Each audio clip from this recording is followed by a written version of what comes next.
लोकसभा ने विपक्ष के संशोधनों को खारिज करते हुए वक्फ संशोधन विधेयक 2024 पारित कर दिया है। लोकसभा में 228 सदस्यों ने विधेयक के पक्ष में जबकि 232 सदस्यों ने विधेयक के विरोध में मतदान किया। लोकसभा में 12 घंटे से अधिक चर्चा के बाद देर रात विधेयक को पारित कर दिया गया। वक्फ संशोधन विधेयक का उद्देश्य वक्फ संपत्तियों का प्रबंधन सुव्यवस्थित करना है। इसका उद्देश्य वक्फ संपत्ति प्रबंधन में पारदर्शिता बढ़ाना, वक्फ बोर्डों और स्थानीय अधिकारियों के बीच समन्वय कायम करने सहित संबंधित पक्षों के अधिकारों को सुरक्षित करना है। विधेयक में मुस्लिम महिलाओं, विशेष रूप से विधवाओं व तलाकशुदा महिलाओं की आर्थिकी व सामाजिक स्थिति में सुधार का भी प्रावधान है। विधेयक का उद्देश्य वक्फ बोर्ड को अधिक समावेशी बनाना है, जिससे बेहतर वक्फ शासन और निर्णय लेने में अलग अलग मुस्लिम संप्रदायों का प्रतिनिधित्व सुनिश्चित हो।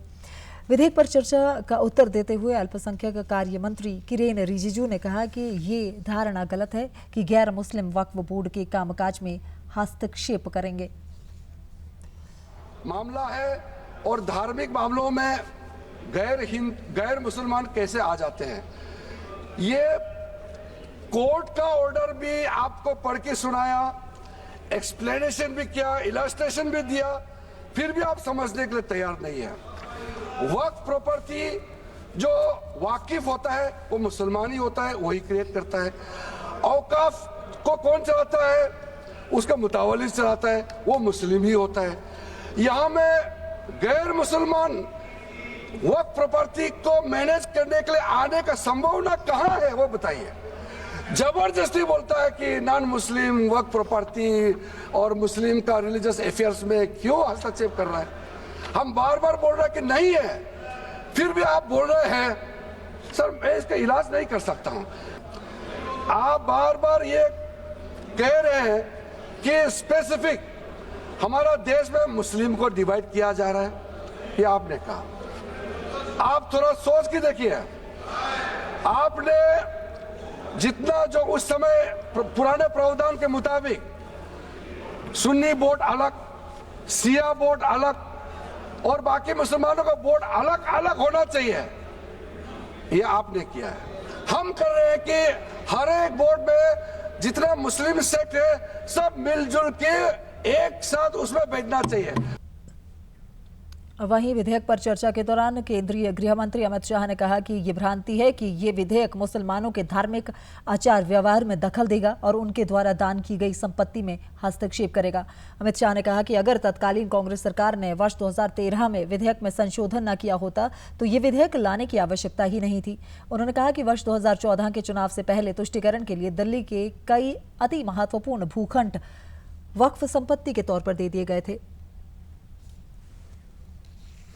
किसी की जमीन अब घोषणा मात्र से वक्फ नहीं बनेगी, उसको प्रोटेक्शन।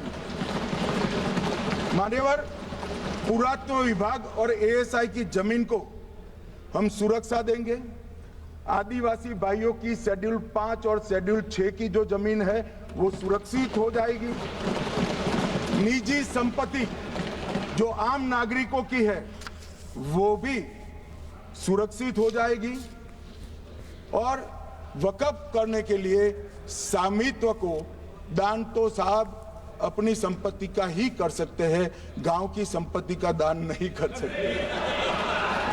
तो वक्फ निजी संपत्ति से ही स्वामित्व के बगैर नहीं हो पाएगा। इसमें पारदर्शिता लाने के लिए सूचना की प्रक्रिया को दाखिल किया गया है।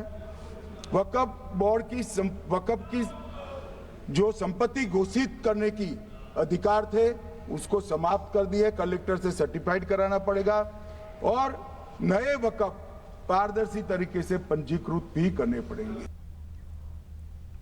केंद्रीय मंत्री किरेन रिजिजू द्वारा लोकसभा में पेश वक्फ संशोधन विधेयक 2024 में मुस्लिम समुदाय को 5 भरोसे दिए गए हैं। किसी भी मस्जिद पर कार्रवाई का प्रावधान इस विधेयक में नहीं है, न ही ये विधेयक धार्मिक स्थलों की व्यवस्थाओं में कोई हस्तक्षेप करता है। वक्फ बोर्ड कानून के दायरे में धार्मिक कार्यकल्पों में हस्तक्षेप का भी विधेयक में प्रावधान नहीं है। कलेक्टर व उच्च प्रशासनिक अधिकारी ही किसी विवादित मामले में दखल अंदाजी कर सकेंगे।